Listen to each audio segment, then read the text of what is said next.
Hello everyone, welcome to education enhancement. जैसा कि आप लोगों को पता है कि हमने इवापोरेशन का जो एक टॉपिक था हमारे इस matter in our surrounding chapter का, वो हमने ऑलरेडी डिस्कस किया है। और पिछले वाले सेशन में हमने देखा था कि ये इवापोरेशन किन किन फैक्टर्स पर डिपेंड होता है। आज के इस सेशन में हम देखेंगे कि जो इवापोरेशन है इससे कूलिंग कैसे होती है। ठीक है, जो हमारे डेली लाइफ में कुछ एग्जांपल्स होते हैं, आज हम उन्हीं एग्जांपल्स को देखेंगे। तो चलिए आज का सेशन स्टार्ट करते हैं। तो देखिए, जो भी कूलनेस हम इवापोरेशन की वजह से फील करते हैं वो असल में बेस्ड है ऑन द फैक्ट कि जो ये लिक्विड है वो इवापोरेट होता है। वो इसलिए क्योंकि वो लेटेंट हीट ऑफ वेपराइजेशन उस चीज़ से हासिल करता है जिस चीज़ के साथ ये लिक्विड टच में आ जाता है।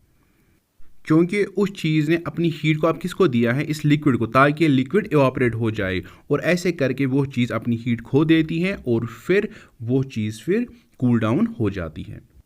अब यहाँ बात आती है कि ये लेटेंट हीट ऑफ वेपराइजेशन होता क्या है। देखिए, मैंने आपको इससे पहले सेशन में भी बताया है कि जो ये लेटेंट हीट है ये एक हिडन हीट होती है। ठीक है, जब हम किसी मैटर को मान लीजिए हीट प्रोवाइड करते हैं, ठीक है, उस मैटर का टेम्परेचर रेज होता है।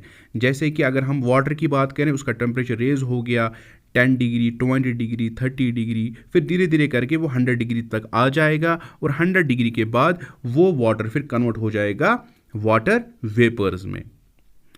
लेकिन आप देखोगे हम यहाँ से कंटिन्यूसली हीट प्रोवाइड कर रहे हैं, लेकिन वाटर का टेम्परेचर 100 से ऊपर जा ही नहीं रहा है। फिर ये जो टेम्परेचर हम प्रोवाइड कर रहे हैं ये कहाँ जा रहा है, ये असल में हिडन रहती है।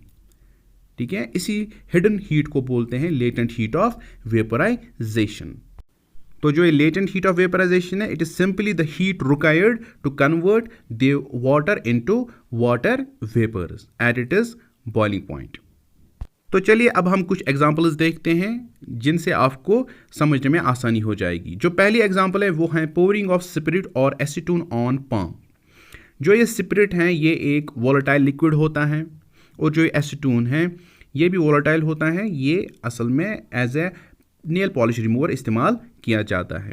जब हम स्पिरिट को या एसीटोन को अपने हाथों पर डालते हैं तो कुछ देर बाद आप देखोगे जो ये स्पिरिट है या जो ये एसीटोन है ये हमारे हाथों से गायब हो गया होगा। वो क्यों? देखिए, ये दोनों तो लिक्विड ही है, ठीक है, ये इवापोरेट हो गए, लेकिन इस लिक्विड को हीट कहाँ से मिली? उस लिक्विड ने असल में हीट हासिल की हमारे हाथों से। ठीक है, वो हीट क्या है? Latent heat of vaporisation. जब हमारे हाथ ने इस लिक्विड को, इस एसीटोन को या इस स्पिरिट को हीट प्रोवाइड की तो हमारे हाथों से तो हीट कम होगी ना, इसीलिए हम फिर कूलनेस फील करते हैं और वो कूलनेस इन टर्न इवापोरेशन की वजह से ही है। ठीक है, तो चलिए अब हम दूसरे एग्जांपल देखते हैं। देखिए, जो ये दूसरे एग्जांपल हैं, Why do we see water droplets on the outer surface of glass tumbler containing ice cold water? जो ये फिनोमेना है ये असल में अपोजिट है इवापोरेशन का। ठीक है, ये असल में कंडेंसेशन की बात हम यहाँ पर करने जा रहे हैं।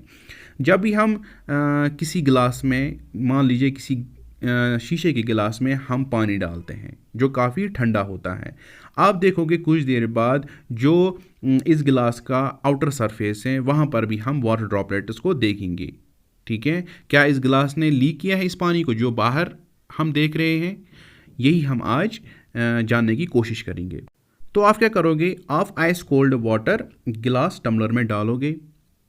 कुछ देर बाद आप नोटिस करोगे कि जो ये आउटर सरफेस इस टम्बलर का है यहाँ पर वाटर ड्रॉपलेट्स होंगे।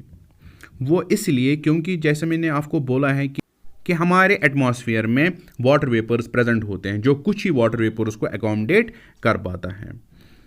जब ये वाटर वेपर्स गिलास के सरफेस के कांटेक्ट में आ जाते हैं तो ये अपनी एनर्जी को लूज़ करते हैं और फिर धीरे धीरे कन्वर्ट हो जाते हैं वाटर ड्रॉपलेट्स में।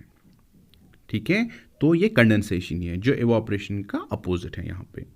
तो चलिए अब हम तीसरे एग्जांपल देखते हैं। Why do we sprinkle water on the roof or open ground in summer? हम क्यों पानी छिड़कते हैं अपने छतों पे या अपने ग्राउंड्स पे जब समर का मौसम होता है? ठीक है, आपके दिमाग में भी ये क्वेश्चन उठ रहा होगा कि हम ऐसा क्यों करते हैं। ऐसा हम इसलिए करते हैं क्योंकि जो रूफ या जो ग्राउंड हॉट डेज़ की वजह से या समर की वजह से काफ़ी गर्म हुए होते हैं दिन भर। फिर जब हम इन पे पानी का छिड़काव करते हैं तो ये पानी इस ग्राउंड से हीट हासिल कर लेता है। कौन सी heat? Latent heat of vaporisation. और फिर ये पानी फिर इवापोरेट हो जाता है। इस वजह से जो हमारी ये जगह होती है, चाहे हम रूफ़ की बात करें या हमारे ग्राउंड की बात करें, ये फिर कूल हो जाती हैं और फिर कंफर्टेबल भी हो जाती हैं बैठने के लिए। तो चलिए अब हम चौथी एग्जांपल देखते हैं। Perspiration keeps our body cold. जब हम कोई मेहनत भरा काम करते हैं तो हमें पसीना आता है और कई बार हम पसीने को पोंछते हैं और कई बार नहीं। तो क्या आपने ये चीज़ नोटिस कभी की है? जब हम पसीने को नहीं पोंछते हैं तो ये पसीना हमारी बॉडी से कैसे गायब हो जाता है? वो इसलिए क्योंकि वो पसीना फिर कन्वर्ट हो जाता है वाटर वेपर्स में और वो हीट हासिल कर लेता है हमारी बॉडी से, ठीक है, जो गर्म हुई होती है जब हम कोई काम करते हैं।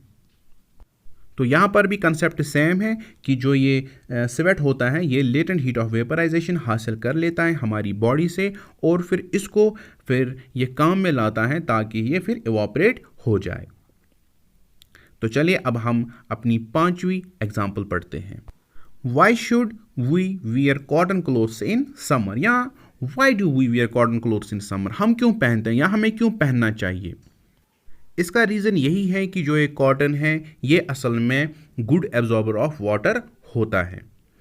जब समर्स में हमें स्वेट आता है, ठीक है, चाहे वो गर्मी की वजह से हो या चाहे हम कोई मेहनत भरा काम करते हो उस वजह से हमें स्वेट आता है, तो ये कॉटन क्या करता है, ये उस स्वेट को एब्जॉर्ब करता है और इस स्वेट को फिर ये एक्सपोज करता है टू द ईयर ताकि ये ईयर से लेटेंट हीट ऑफ वेपराइजेशन हासिल करे और फिर ये स्वेट इवापोरेट हो जाए। या ये स्वेट ऐसे भी इवापोरेट हो सकता है कि हमारी बॉडी से ये लेटेंट हीट ऑफ वेपराइजेशन हासिल करता है और फिर वो इस्तेमाल करके ये क्या करता है, इवापोरेट हो जाता है। इस वजह से हम फिर हमारी बॉडी फिर कूलनेस फील करती है। या अगर हम दूसरे एग्जाम्पल की बात करें, जब हमें बर्न इंजरी होती है, ठीक है, हम उस पर फिर क्या करते हैं, आइस क्यूब्स लगाते हैं, उसके बाद हमें थोड़ी राहत मिलती है। वो कैसे? बिकॉज जो ये आइस क्यूब्स हैं ये लेटेंट हीट ऑफ वेपराइजेशन हासिल करते हैं उस बर्न वाली जगह से और फिर जो वो जली हुई जगह होती हैं वो फिर क्योंकि उसने अपनी हीट तो लूज़ की है इन आइस क्यूब्स को, इसलिए फिर हमें वहाँ पर ठंडक महसूस होती है, ठीक है। तो चलिए आज का सेशन यहीं तक था, मिलते हैं हम नेक्स्ट सेशन में। Till then take care.